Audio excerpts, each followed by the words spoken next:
بسم اللہ الرحمن الرحیم۔ دوستو ویڈیو کو لائک اور چینل کو سبسکرائب کر لیں، اور اگر ویڈیو پسند آئے تو دوستوں کے ساتھ ضرور شیئر کیجئے گا۔ کسی زمانے میں ایک چور تھا، وہ ایک بادشاہ کے محل میں چوری کرنے کے ارادے سے گیا۔ رات کا وقت تھا اور محل کے ایک کمرے سے بادشاہ اور اس کی بیوی کی گفتگو کی آواز آ رہی تھی۔ وہ کھڑے ہو کر سننے لگا۔ اگرچہ ایسا سننا غلط ہے، ناجائز ہے، چوری ہے، لیکن چور تو چوری ہی کرنے آیا تھا، تو اسے سننے میں کیا چیز مانے تھی؟ آخر وہ چور بھی تو تھا۔ اس چور نے سنا کہ بادشاہ اپنی بیوی سے کہہ رہا ہے کہ میں اپنی بیٹی کی شادی ایسے آدمی سے کروں گا جو نہایت ہی متقی اور پرہیزگار ہو، بہت اللہ والا ہو۔ جب چور یہ بات سن رہا تھا تو اس کے دل میں خیال آیا کہ کیوں نہ میں کچھ ایسا بن کر دکھاؤں کہ بادشاہ میرے ہی ساتھ شہزادی کی شادی کر دے۔ دل میں ایک حرص پیدا ہو گئی۔ اب وہ چوری کرنا تو بھول گیا، لیکن دھوکہ دینے پر اتر آیا، اور گھر جا کر بہت سوچنے لگا کہ کس طرح میں اس بات میں کامیاب ہو سکتا ہوں۔ پھر ایک تدبیر اس کی سمجھ میں آئی کہ بادشاہ کے محل کے قریب ایک مسجد ہے، اس میں جا کر بزرگانہ لباس پہن کر ان کی وضع و قطع اختیار کر کے وہاں دن رات عبادتوں میں مشغول ہو کر بیٹھ جاؤں تو شاید یہ بات بادشاہ تک ضرور پہنچے گی کہ کوئی آدمی یہاں ایسا متقی و پرہیزگار ہے جو دن رات اللہ کی عبادت میں مصروف رہتا ہے، تو ہو سکتا ہے کہ بادشاہ کی نگاہ میرے اوپر پڑ جائے، شادی کے لیے چن لیا جاؤں۔ یہ اس چور کا ایک نہایت ہی حقیر اور ذلیل دنیاوی مقصد تھا جس کے لیے اس نے یہ ارادہ کیا۔ پھر اس نے اپنے پروگرام کے مطابق بزرگانہ لباس و پوشاک واضح قطع اختیار کر کے اسے مسجد میں جا کر نمازوں پر نمازیں، ذکر و تلاوت، مراقبہ سب شروع کر دیا۔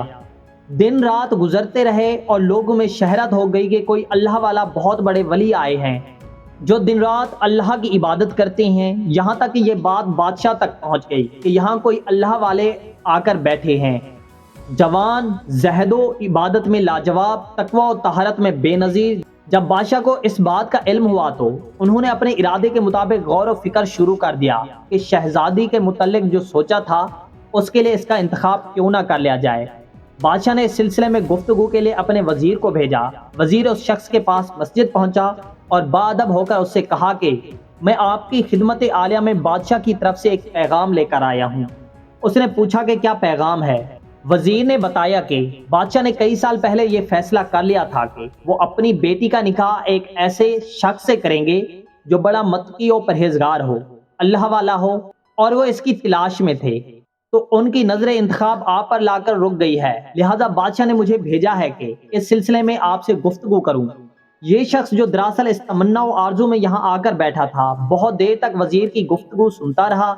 اس کے بعد اس کی آنکھوں سے آنسو جاری ہو گئے۔ وزیر نے پوچھا کہ کیا بات ہے؟ تو کہنے لگا کہ آج جو پیغام لے کر آپ آئے ہیں یہ پیغام مجھے منظور نہیں ہے۔ وزیر نے کہا کہ کیوں منظور نہیں ہے؟ تو اس شخص نے کہا کہ دیکھیں، صاف صاف بات آپ کو بتاتا ہوں کہ میں اصل میں ایک چور تھا اور ایک مرتبہ بادشاہ کے محل میں چوری کے ارادے سے گیا تھا، اور پھر جو کچھ بھی ہوا اس کو سنایا، اور اس کے بعد اس چور نے کہا کہ میں نے تو یہ وضع قطع اس حرص کی وجہ سے اختیار کی تھی، لیکن میں یہاں آ کر بیٹھا تو میرے خدا نے مجھے اپنا بنا لیا ہے۔ سبحان اللہ! اب بس اس کے بعد مجھے اور کسی چیز کی ضرورت نہیں، میرے لیے میرا خدا ہی کافی ہے۔ بے شک جب عبادت عبادت ہو جائے، نماز نماز ہو جائے، ذکر ذکر ہو جائے، اور ہماری دیگر عبادتیں واقعی عبادتیں ہو جائیں، تو بے شک یہ عبادتیں، نمازیں اور انسان کو برائیوں سے روکتی ہیں۔